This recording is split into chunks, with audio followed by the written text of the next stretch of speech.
Bonjour à tous, alors petite vidéo aujourd'hui. On commence avec ce magnifique figuier que je vais replanter ici, figuier qu'on m'a offert. Mais le sujet de la vidéo, donc c'est pas celui-ci, hein, c'est tout simplement voir l'état des lieux, faire l'état des lieux du jardin. En tout cas je vois de très très jolies plantes que je ne voyais pas avant. Très jolies herbes plutôt, jaunes et violettes. Peut-être que c'est de saison, peut-être que c'était enfoui sous la terre et que ça a jailli. Pourtant j'ai rien planté de spécial et je comptais refaire la pelouse, mais finalement il y a assez de verdure, ce qu'on appelle de la mauvaise herbe. Moi ça me va très bien, je vais juste tondre et puis voilà, j'aurai ce que j'aurai. Et donc mûre réflexion autour du jardin, je vous y emmène.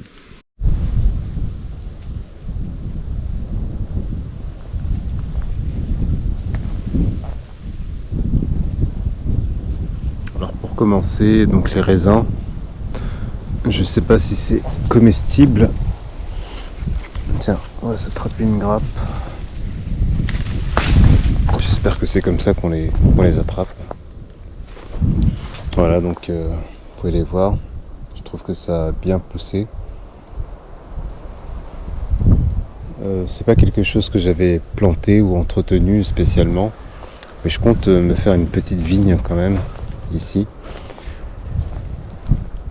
Voilà, donc ça c'est plutôt bien, surtout pour quelque chose que je n'ai pas planté.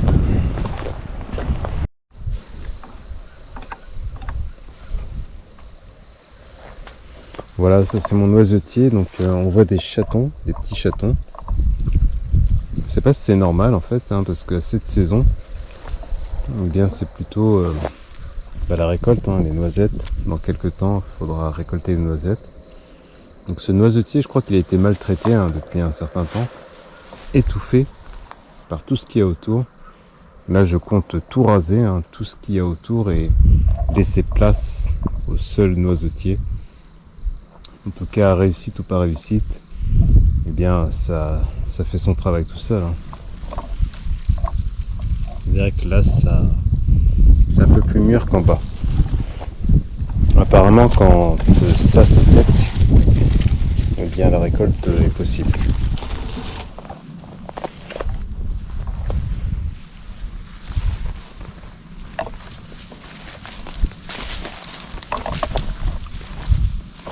J'avais ici pas mal de plantations aussi,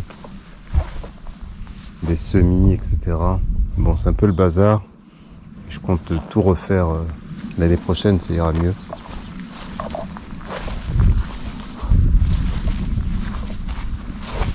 Alors ce pied de tomate là, il m'a donné pas mal, mais vraiment pas mal de tomates. Regardez, en veux-tu, en voilà. Et j'ai remarqué une chose. Donc là, ça tombe par terre. Hop, vous en avez là, des petites, des grosses, etc.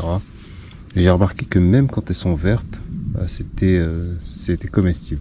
J'ai mis un pied, mais bon, j'ai pas vraiment respecté vous savez, mettre une attache ici pour que ça n'aille pas par terre.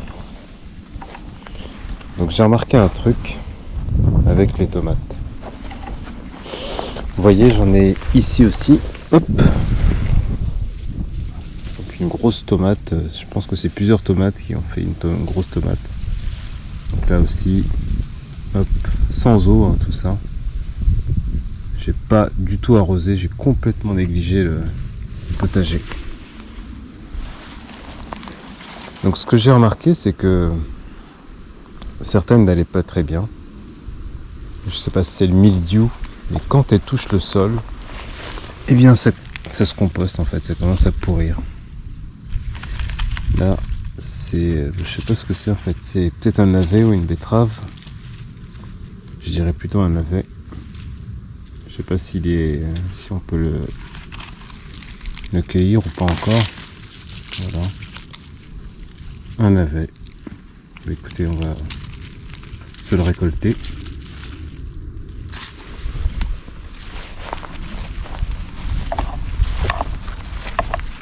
Regardez le potiron ou la citrouille là, je sais pas ce que c'est. Il y avait donc comment dire, un grand pied. Je pensais qu'il allait donner des courgettes au départ. Finalement, ça a donné ça. Je sais pas combien ça fait de kilos, mais c'est lourd. Donc on va se partager ça avec ma famille. Je sais qu'ils sont très friands de potirons ou de citrouilles. J'arrive pas à faire la différence. Mais en tout cas, c'est une très bonne réussite. Mais il faut dire que ça pousse tout seul. J'ai rien eu à faire.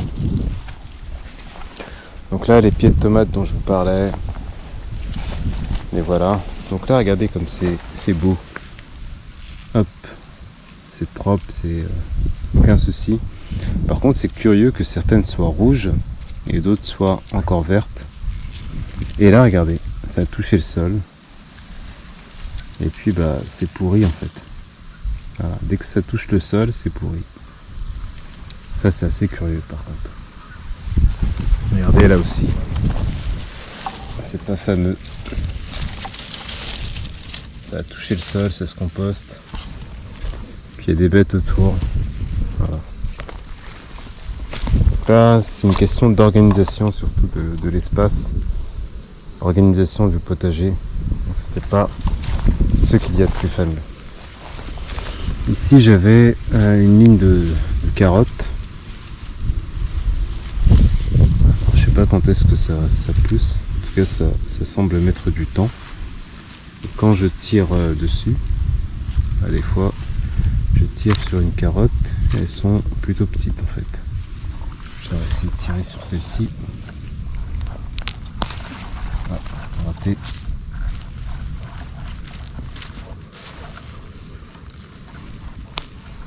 Voilà, donc ça c'est le sol qui n'a pas été assez travaillé, je pense. Avec le recul j'ai compris.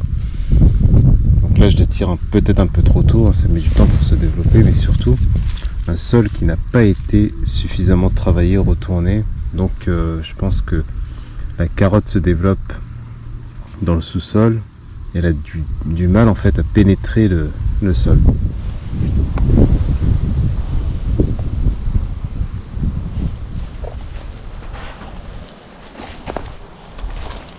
Donc les fleurs de tournesol là qui ont plutôt bien grandi. C'est très joli.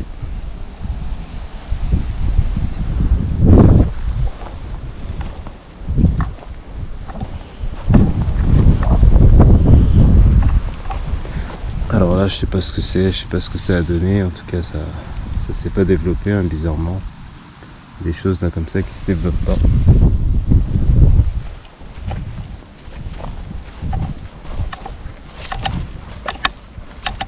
Et là c'est la menthe, superbe réussite, je suis extrêmement content de cette menthe. Donc là elle a eu un coup de chaud hein, je pense la menthe, mais voilà, résistante, elle est là. Juste à retourner un petit peu, ça sent très fort la menthe et c'est parfait quoi. Ouais. Là il n'y a plus qu'à se servir, c'est perpétuel. Donc tout ce bac là il est réservé à la menthe.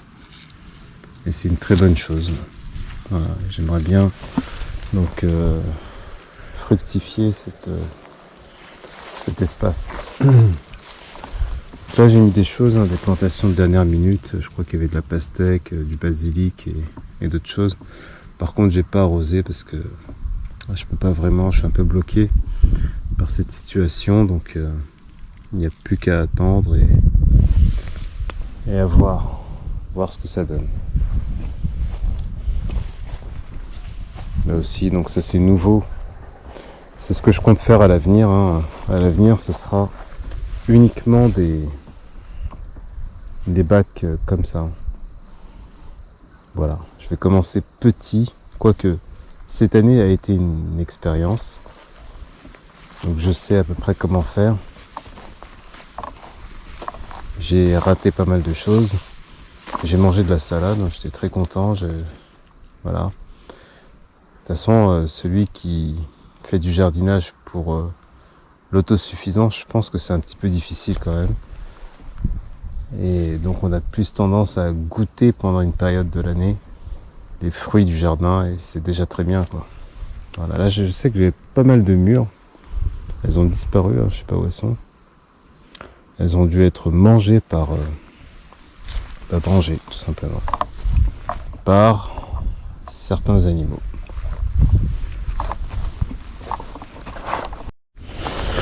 Alors là aussi je retrouve pas mal de pieds de menthe que j'ai plantés, donc il faut bien les chercher, mais il y en a tout le temps. J'ai presque envie de les couper à chaque fois et puis de les mettre, de les concentrer dans un endroit, un seul, pour tout avoir au même endroit. En tout cas voilà, on les reconnaît. Moi qui voulais de la menthe, bah ça pousse très bien et je suis vraiment servi. Elle est vraiment puissante, hein, la tige là que vous voyez ici, elle est puissante, je trouve. Voilà, elle est assez forte. Il y a d'autres variétés de menthe où cette tige est beaucoup moins puissante.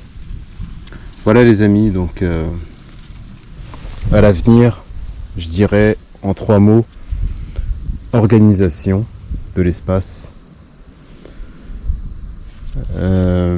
connaître ses limites. Il y a des choses qui marchent pas, donc faut peut-être arrêter et surtout trouver un modèle. Donc je sais qu'il y a pas mal de chaînes sur YouTube, des gens qui jardinent depuis 30 ans, des fois j'ai vu ça. Eh bien je pense qu'ils ont des choses à nous expliquer, à nous raconter. Voir le bénéfice, si on n'aime pas jardiner, on jardine, voilà. C'est une perte de temps, je trouve. Voilà. Donc si vous jardinez, il faut vraiment aimer ça. Peut-être pas penser à la productivité tout de suite, du moins. Mais voilà, jardiner sans que ça nous coûte trop de temps. Parce que peut-être que vous allez gagner, allez, je sais pas, si vous êtes hyper productif, 1000 € de fruits et légumes. Voilà, ces 1000 €, bah, quand on les ramène en fait à la durée de travail, à tout le temps que ça nous prend, est-ce que ça en vaut la peine? Bah, vous allez manger bio. Tout ce que j'ai ici, ça n'a pas été traité, hein, même s'il y a des champs à côté où voilà, les pulvées, bah, ça y va, je peux vous dire, hein, je les ai vus. Donc voilà, c'est bio. 1000 € d'économie, mais vous sacrifiez quand même votre temps. Est-ce que ça en vaut la peine de sacrifier tout ce temps? Est-ce qu'on ne devrait pas peut-être faire autre chose, profiter un petit peu de, je sais pas, de sa famille, de, vous voyez, ce genre de choses, quoi. Donc le jardinage, oui, mais à juste dose. C'est pas grave en fait si tout n'est pas tout à fait propre, et surtout faire quelque chose qui marche, qui prend le moins de temps possible, peut-être faire du troc avec des gens. Et voilà. En tout cas, moi l'année prochaine, Inch'Allah comme on dit, eh bien je ferai pousser la même chose, hein, je pense. Toutes les choses que j'aime déjà et qui marchent, surtout les choses sans entretien. Il y a pas mal de choses, hein, qui ne demandent pas pas mal de fruits et légumes qui ne demandent pas d'entretien. Par exemple, planter un figuier. Là, comme vous avez vu en début de vidéo, bah, ça ne me demandera pas du tout d'entretien pratiquement. Il y aura juste à récolter. Et puis voilà. Donc jardiner, le jardinage malin, c'est la meilleure des solutions, je trouve. Voilà. Allez, je vous dis sur cette belle image, merci à vous d'avoir suivi et puis à très bientôt pour une prochaine vidéo.